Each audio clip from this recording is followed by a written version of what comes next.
Bueno, va a continuar en el uso de la palabra el doctor Almirón, que por las dudas, si no se dan cuenta por la tonada, proviene de la provincia de Córdoba y fue el primer director de la Policía Judicial allá por el año 96, hasta que en el 2003 o 2004 fue designado fiscal de Cámara.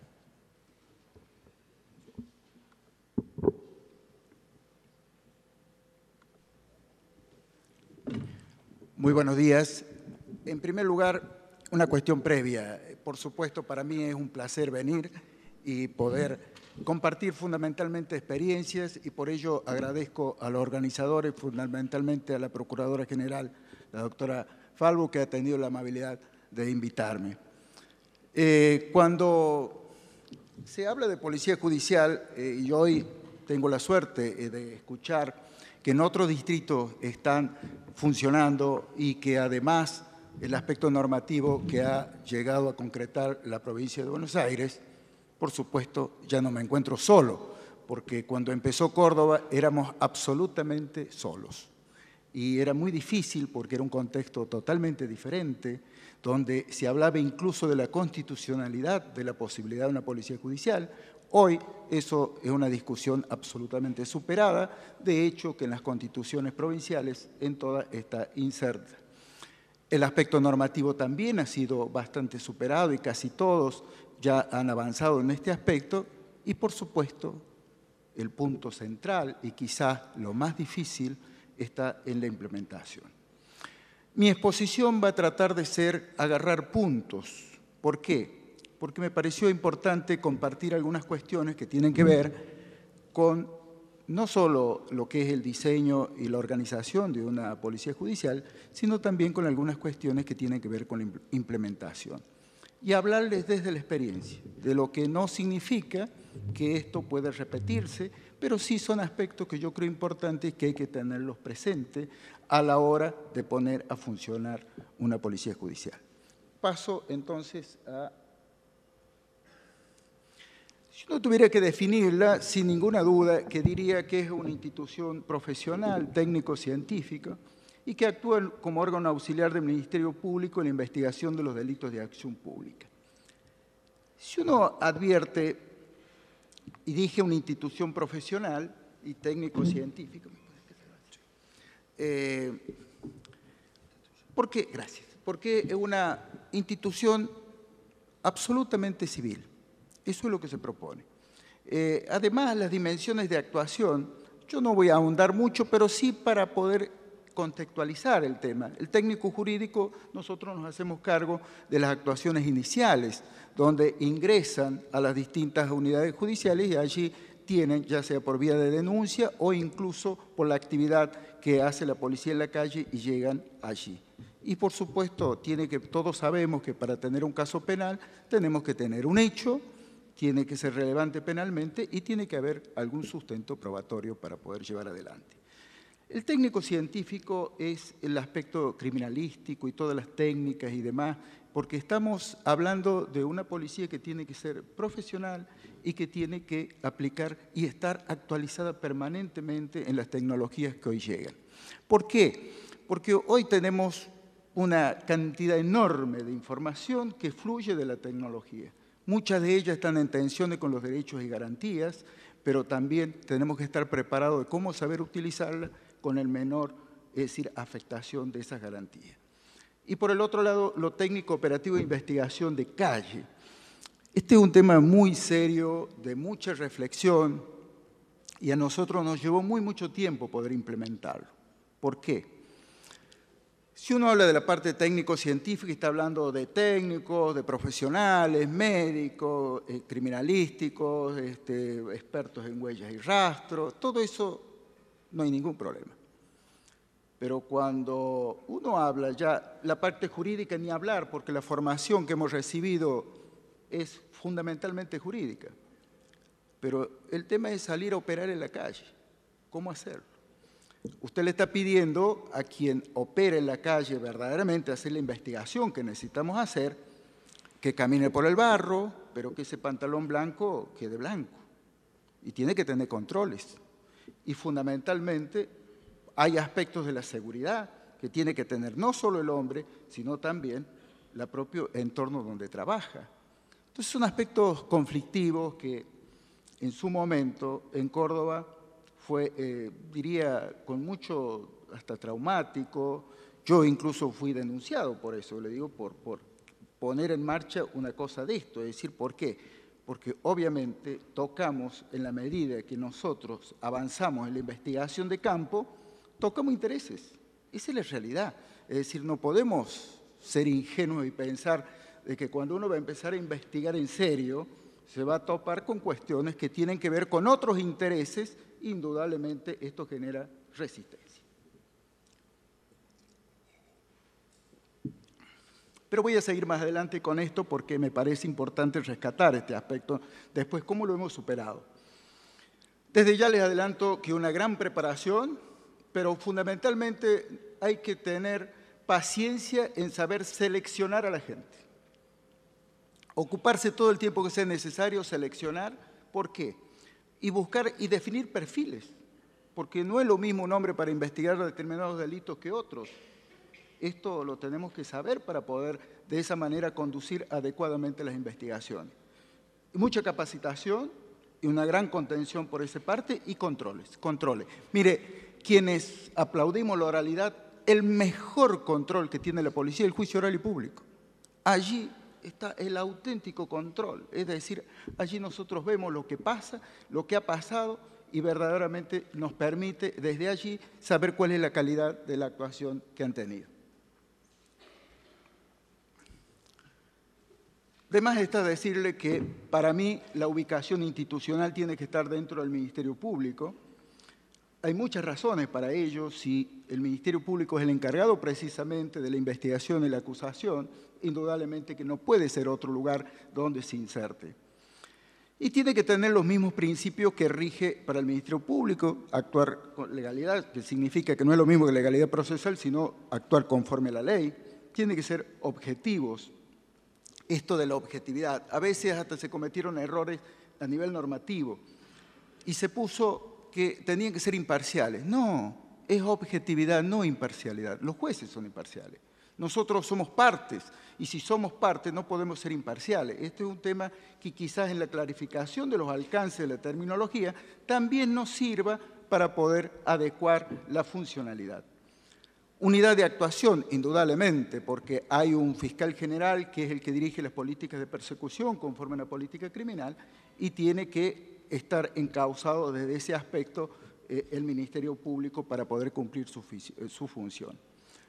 Trae aparejado esto la subordinación jerárquica, porque indudablemente si no hay una subordinación o sujeción jerárquica, no podría cumplir esa tarea. Esto simplemente lo pongo porque la idea de la exposición es que nosotros podamos hacernos la representación de qué vamos a hacer con una policía judicial, qué esperamos de la policía judicial. Bueno, esto está en todos los códigos de procesales, de modo tal que no voy a empezar, no voy a detenerme en esto. Pero sí, lo que sí voy a decir es que la objetividad acá se manifiesta plenamente. ¿Por qué? Porque nosotros investigamos en función de ¿qué? De facilitar una acusación, pero si encontramos prueba de descargo, es nuestra obligación receptarla y allí se refleja esencialmente la objetividad y es nuestra obligación. Ahora, si pensamos que vamos a investigar para sobreseer, estamos indudablemente equivocados, porque no es esa la función, pero esto nos obliga a reunir todos los elementos necesarios para que se pueda evaluar la información que le llega al fiscal. Estamos hablando de investigación penal, y la investigación penal es una actividad interdisciplinaria y es creativa. ¿Por qué es creativa? Porque indudablemente los razonamientos son laterales y no lineales como es la lógica. Y esto es importante, ¿por qué? Porque el marco normativo y jurídico, la formación nos da la lógica, pero la investigación es la base donde puedo elaborar una estrategia para poder lograr es decir, cumplir un objetivo. Por eso yo digo que se desarrolla dentro de un marco normativo desde lo formal, pero es desformalizado desde la estrategia y táctica de la investigación. ¿Por qué? Porque ningún código, ningún aspecto normativo le dice cómo tiene que investigar. Le dice los límites. Le dice, mire, usted para captar tal cosa tiene que respetar esto. Para hacer esto otro, tiene que respetar esto otro. Pero no le dice, mire, esto lo tiene que hacer así. Usted tiene que ir a hacer una vigilancia, si corresponde, no corresponde, seguimiento, etc. Eso no le dice. ¿Por qué? Porque lógicamente allí entra de lo que es la desformalización, las estrategias y las tácticas para poder lograr ese propósito.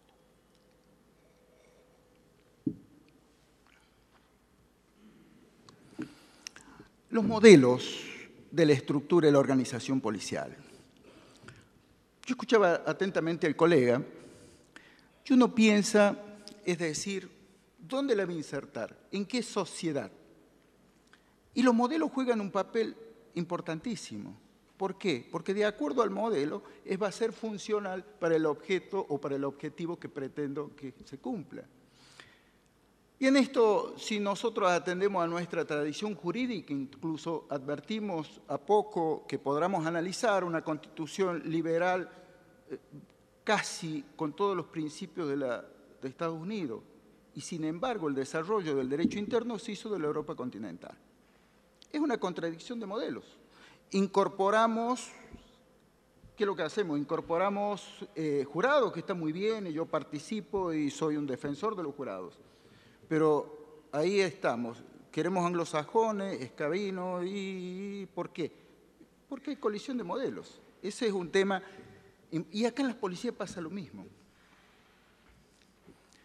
En general, los modelos, si nosotros sacamos al norteamericano, vamos a ver que la ciudadanía ejerce un control en sí misma. Se vale de la policía para ello y se suprimen los aparatos burocráticos de seguridad. Usted no va a ver en Estados Unidos ningún aparato grande. No. ¿Por qué? Porque están todos descentralizados y hay un contacto más directo con la gente. Y el verdadero control de las policías lo hacen los jueces en los juicios orales y públicos. El modelo europeo, en cambio, no cede este control. Hay organismos de seguridad y hay una fuerte centralización. Entonces son organismos jerárquicos, que veamos. Y dentro de los modelos europeos tenemos el británico, que es casi, por supuesto, en la traslación por razones históricas hacia el norteamericano, es decir, el británico hacia el norteamericano, y el napoleónico francés con una fuerte centralización, la existencia de cuerpos estructurados verticalmente y, lógicamente, la gran de esa es con territorios coordinados. Y el alemán un poco más descentralizado, con policías autónomas, que le llaman por eso un territorio equilibrado, pero con una organización muy particular. El tema es, ¿cuál sería el modelo nuestro? ¿Cómo hacerlo? ¿Por qué? Porque nuestra tradición, si uno a poco que revise o repare, advierte que las policías todas se desarrollaron en Latinoamérica en general sobre la base del control del orden público. Y desarrollaron además una concepción verticalista cuasi militarizadas en su organización, con jerarquías cortadas a la mitad, es decir, con posibilidades para acceder los miembros a cargos superiores. Es decir, la ley le decía, mire, usted va a ser superior, si ingresa por acá, subalterno por este otro lado. Y esto tiene que ver con los modelos. Además, entramos muy largos, en la carga, en las estructuras de las jerarquías, y esto indudablemente que es un escollo para la investigación, porque la información tiene que fluir rápidamente, y si usted tiene tramos largos, resulta que va a ir a lo que pasaba antes. El último que se enteraba cuando teníamos el sistema mixto era el juez, se enteraba el último, porque primero sabía el superior del superior llegaba al jefe de policía y recién pasaba para el otro lado. Es decir, esto es una realidad. Por eso la estructura organizacional debe responder, a mi modo de ver, a una más horizontalidad, es decir, buscando y con escalas jerárquicas únicas, cortas, y eso me parece muy interesante, por ejemplo, de tenerlo presente a la hora de organizar, es decir, este aspecto, ¿no? En Latinoamérica los modelos policiales reciben la influencia del modelo francés, lo que acababa de señalar, con una sociedad más verticalizada y por lo general los cuadros más bajos no pueden acceder a los cargos ejecutivos. Las estructuras organizacionales son verticales, centralizadas y con escalas jerárquicas cuasi militarizadas, ni hablar de la formación, que es otro tema que también, si bien normativamente se ha avanzado muchísimo en eso, pero quedan todavía aspectos que se privilegian esta situación por los otros que queremos implementar. A la hora de tratar el modelo, uno primero tiene que ver el componente constitucional. Indudablemente que esto ya es una cuestión superada para nosotros, por suerte, y la Policía Judicial tiene que estar, a mi modo de ver, separada de la administrativa y de seguridad y distinguiéndose de los diseños organizacionales de lo que son diseños para las Fuerzas Armadas. Es decir, eso tiene que estar absolutamente, tiene que ser una Policía Judicial auténticamente civil, es lo que propongo, o por lo menos lo que estoy convencido de lo que debe ser. El componente administrativo, que se define por reglas de actuación y la estructura jerárquica de funcionamiento, lo cual forma parte de un modelo policial. Y el componente procesal es el diseño y la estructura de la organización de ser capaz de proveer una investigación penal transparente, eficiente y eficaz. La articulación de estos factores es lo que va a facilitar el cumplimiento de los fines con eficiencia y eficacia. Pero veamos algunos aspectos. Una verdadera policía judicial o el nombre equivalente. Esto del nombre equivalente es una discusión que en Córdoba se dio en su momento, pero más que todo por una estigmatización de lo que es el término policía, no por otra razón, porque no aceptaba el ámbito y la cultura judicial que hubiera el nombre policía dentro de su propio ámbito. Entonces le buscaban diseños novedosos, grupos de investigaciones especiales, lo que quieran. Pero lo que importa es qué va a ser. Y esto es tan importante, ¿por qué? Porque tradicionalmente las policías de seguridad asumieron la investigación y se la quedaron cuando constitucionalmente debería estar en otro ámbito. Y entonces, desde este punto de vista, para la cultura judicial, era una actividad netamente policial. Es más, existía en aquella época, por lo menos ya hablo de mi provincia, hasta un dejar hacer. ¿Por qué? Porque si fracasaba el resultado final, la culpa la tiene el otro. No tengo nada que ver, no, si es la policía. Me plantearon nulidades, se arregla la policía. Es decir, esto de no asumir el compromiso con la función era muy propio. Y esto tiene que cambiar desde la perspectiva o desde el paradigma de una policía judicial. Por supuesto, no puede estar, y creo que el mejor ámbito de resguardo para ser auténticamente apolítica está dentro del Poder Judicial. Eso no me cabe ninguna duda porque provee al menos un paraguas muy importante para que pueda cumplir de esta manera la función. Entonces, debe ser organizada de manera que pueda cumplir perfectamente con las funciones que va a desarrollar en su misión institucional, por lo tanto debe contener una regulación. ¿De quién depende jerárquicamente? ¿A qué régimen de responsabilidad se somete y qué grado de profesionalización se desea alcanzar? ¿Por qué? Porque esto pareciera que es una cosa tan simple, pero vamos a ver que hay algunas cuestiones que, como organización altamente compleja, ¿y por qué es compleja? Porque yo trabajo de un medio afín. La policía hace su trabajo, ¿para qué? Para que el fiscal pueda concluir, es decir, ya sea con una acusación o eventualmente un sobreseimiento, o el juicio oral, terminar allí con la acusación. Pero, a ver, yo recojo evidencias, las convierto en prueba. La calidad de eso, la calidad depende, por supuesto, de las reglas en que han sido obtenidas, pero no como han hecho ser valer, como se hicieron valer a veces en el juicio, porque nosotros tenemos un paradigma que al menos me enseñaron en la facultad cuando yo iba, que las pruebas hablaban por sí solas, y son mentiras, las pruebas no hablan por sí solas, hay que hacerlas hablar y hay que presentarlas, y en un modelo acusatorio adversarial esto es fundamental.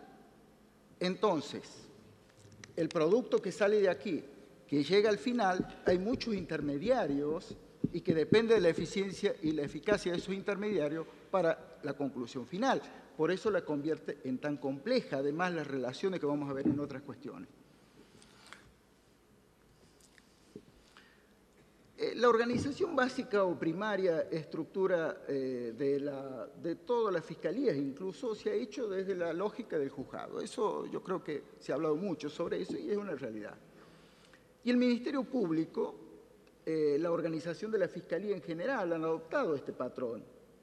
Y lógicamente, y esto tengo que hacer, por supuesto, una cuestión es explicarlo hoy y también verlo 30, 20 años atrás, cuando se empezó a germinar la Policía Judicial, no escapó este patrón. ¿Por qué? En Córdoba estoy hablando. ¿Por qué? Porque en aquella época esto se replicaba de esta manera. Y si hoy uno advierte, tenemos edificios nuevos, por ejemplo en Córdoba, en materia todo lo que es la parte criminal o penal.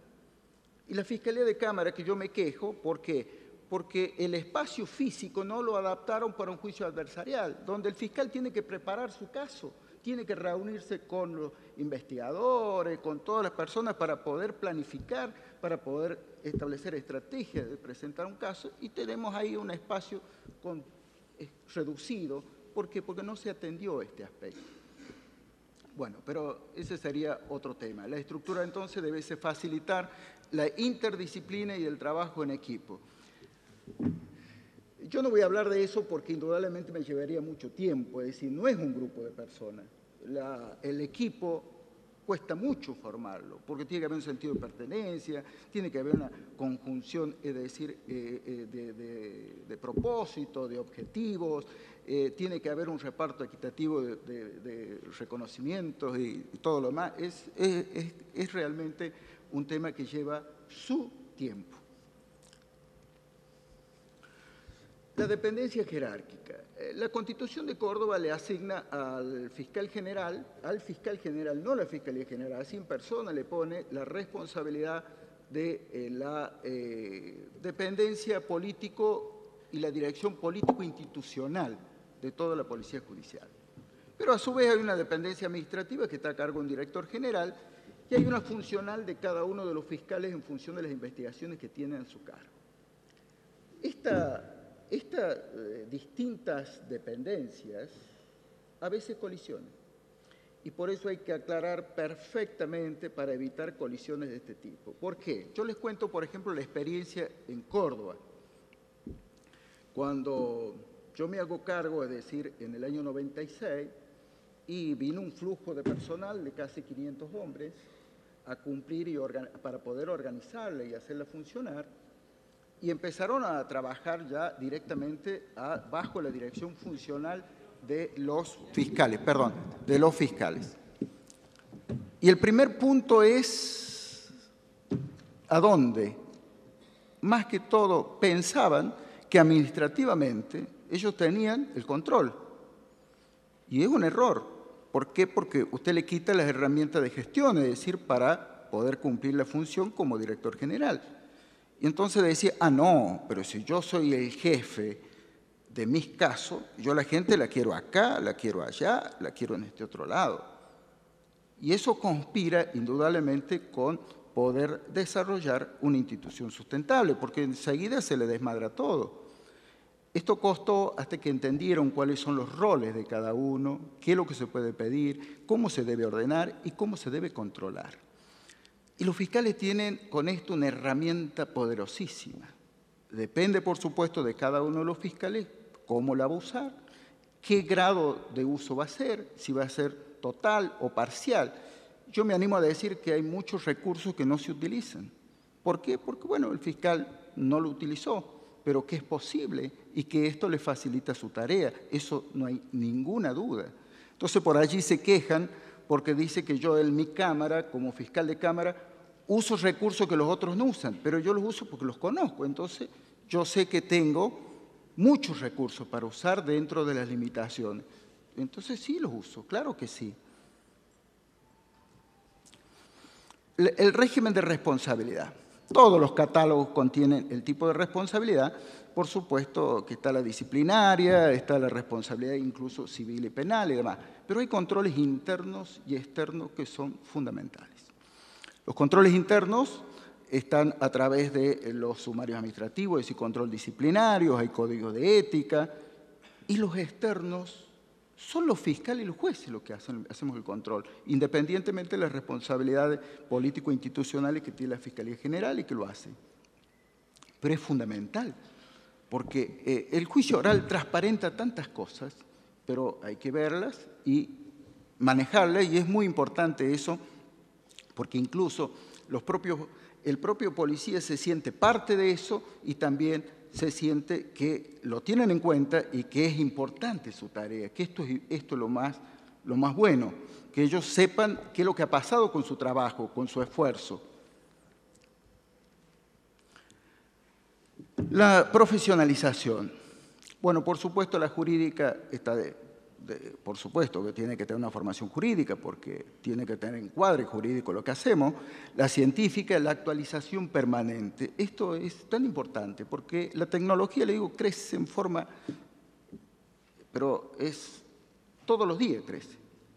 Y tenemos que estar preparados para poder, cuando a veces peleamos mucho para que nos den recursos y si no dan, saberlo usar. Porque a veces, si no estamos preparados y recibimos y lo usamos la mitad o a veces nada, que eso es gravísimo. Por lo tanto, esto es muy importante. La preparación para la incorporación y utilización de nuevas tecnologías, estructurar una carrera que cambie el mérito con la experiencia, que combine. La remuneración es digna, es la mejor arma para prevenir la corrupción. Esto hay que convencer fundamentalmente al sector político de que es decir, la investigación en serio hay que invertir.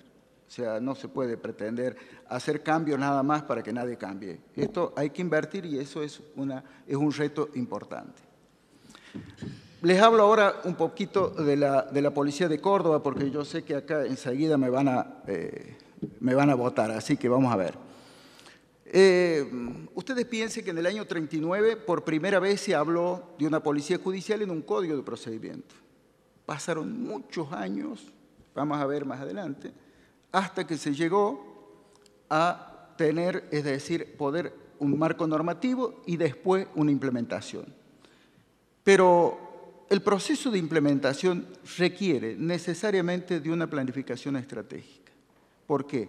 Porque usted produce cambios, produce reacomodamientos de factores de poder incluso, y que tiene que tener bien claro lo que quiere hacer, en el tiempo que lo quiere hacer y dar participación en eso. En Córdoba tuvimos una muy buena experiencia porque nadie se dejó afuera, a todos se los escuchó. Y se los escuchó con más detenimiento a los críticos. ¿Por qué? Porque los críticos siempre algo nos aportan para poder hacer las correcciones que fueran necesarias. Y un factor que me parece muy importante es la gradualidad, es decir, debemos con tiempo. Yo simplemente me detengo para decirle, cuando hicimos, en mi gestión se hizo lo que es la Secretaría de Instrucción Operativa, que está a cargo de los detectives, para investigar en la calle. Y bueno, con fiscales que estaban consustanciados con esto, se hizo una investigación de campo donde era el gran desafío el administrar el secreto de la investigación, que no es fácil. Y se utilizó un rubro que todos sabemos que se produce, pero hacemos poco, que es la sustracción de automotores. Se trabajó durante 6 meses y en una noche completa, es decir, una tarde con una noche, se secuestraron 220 autos, de los cuales 20 se restituyeron y el resto eran sujetos a decomiso. O sea que sí se puede hacer, pero hay que trabajar. Mira, ahí tienen un poquito de historia. Año 39, 58, primera organización de la Policía Judicial. Año 86 se crea la Jefatura Letrada de Sumario.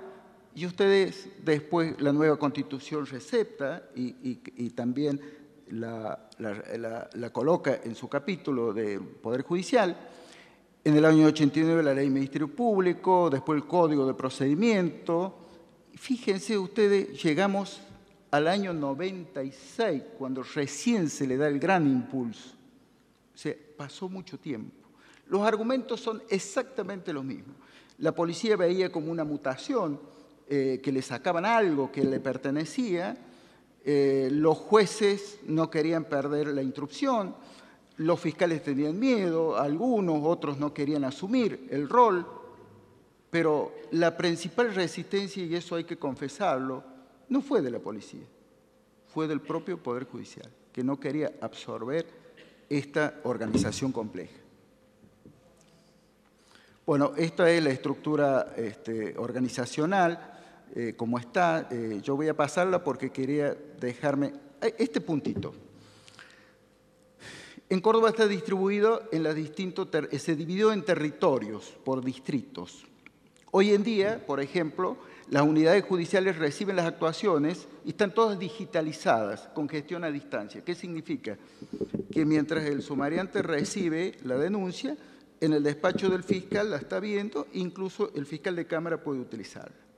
Esto trae una enorme ventaja, por supuesto, como toda ventaja también tiene sus contras, pero es una enorme ventaja porque primero transparenta absolutamente la recepción. Nadie le puede cajonear nada porque está todo en el sistema. Lo único sí, hay que buscar otro mecanismo para la intermediación, porque esto formaliza mucho la institución y evita la interacción o interaccionar entre los miembros. Se buscó formar unidades especiales. ¿En qué sentido? Sin territorio para los delitos complejos, difícil investigación, que son esos de abajo. E incluso cosas nuevas como la Unidad Judicial de la Mujer y del Niño, que se fueron después de mi gestión, de la violencia familiar, y están todos allí con protocolos, con todo, incluso con fiscalía especializada en ese aspecto. Ese es el territorio, cómo se dividió con los distritos. Eso está en capital, esto es el interior, que todavía falta crecer. Estos son la parte de la Secretaría Científica, que no voy a entrar porque son meramente enunciativos, porque son de especialidades propias de la criminalística. Y la Secretaría de Instrucción Operativa, que es de los detectives. Y allí tienen, trabajando, o sea, un centro que trabaja, incluso ellos tienen la posibilidad de hacerles reconstrucciones virtuales en determinados casos muy complejos, y esto nos ha dado excelentes resultados, porque uno le puede demostrar que fue un rebote, por ejemplo, de un disparo y no fue el disparo en sí, es decir, y esto en la reconstrucción virtual es fabuloso. Eso se lo utiliza, incluso yo en cámara lo he utilizado para mostrar en un juicio oral cuestiones que tienen que ver con esto, ¿no? Es el organigrama que, bueno, algunas estadísticas para que vean lo que se trabaja, ¿no? Porque esto, para que ustedes vean allí, es mucho volumen de trabajo. Allí tienen contra la administración pública, es decir, se ha mejorado muchísimo. Recuerden que en Córdoba están los megaprocesos con la corrupción del registro, donde yo también he participado como fiscal en eso, en la parte inicial, y le digo, es muy, muy importante lo que se está haciendo. Después, contra la integridad sexual. Fíjense ustedes, cuando se le ha dado un marco adecuado a esta problemática, mire cómo creció. No significa que no había antes, sino que tiene confianza en el sistema y llega. Bueno, lo mismo, bueno, el delito de la propiedad se han mantenido. Conclusiones finales, para que ya me pusieron la tarjeta roja casi, pero bueno, espero que ustedes me defiendan. Proporciona los brazos, en la Policía Judicial, los brazos al Ministerio Público. El Ministerio Público recibe un control directo sobre la policía, que eso es fundamental. Como órgano de investigación puede desarrollar políticas de formación, capacitación, orientado hacia la especialización investigativa. Y algo muy, muy importante, que es que ambas policías se controlan. Mire, esto es fundamental. ¿Por qué? Porque, lógicamente, al convivir en dos aspectos, yo hice un pronóstico que quería que no se cumpliera. Pero cuando usted hace una investigación, organiza, estructura la posibilidad de una investigación autónoma, de decir, ¿qué es lo que termina? Termina investigando funcionarios y policías. Porque, lógico, es la herramienta que tiene el fiscal y que le permite, y esto terminamos así, y bueno, es el reto enorme, ¿no?, de todos los días. La información estadística delictual es tan importante porque esto es real, esto no es dibujo. Entonces, si usted quiere prevenir, hay delitos que son prevenibles. Si quiere prevenir, tiene que tener información de calidad, y si no la tiene, es imposible. Además, debe dedicarse a la función específica. Sí, ya voy a decir por qué pienso que incluso la investigación, habrá segmentos que tendrá que seguir y eso no impide de ninguna manera esto. Y por último, simplemente creo que siendo un recurso tan importante tiene que estar, al menos en una parte, dedicada a delitos complejos de difícil investigación. No se puede dar todo porque sería colapsar y eso no tiene sentido, utilizar recursos estratégicos limitados para esa función. Y esta es la conclusión final. La creación e implementación de la policía judicial es una cuestión de decisión política. Con esto quiero concluir porque yo creo que es lo más importante para poder llevar adelante el proceso. El derecho sin fuerza es impotencia, si no tenemos herramientas es impotencia, y la fuerza sin derecho es la barbarie. Eso no lo dije yo, lo dijo Udigué, y bueno, y con esto muchas gracias y disculpe. Disculpe, no.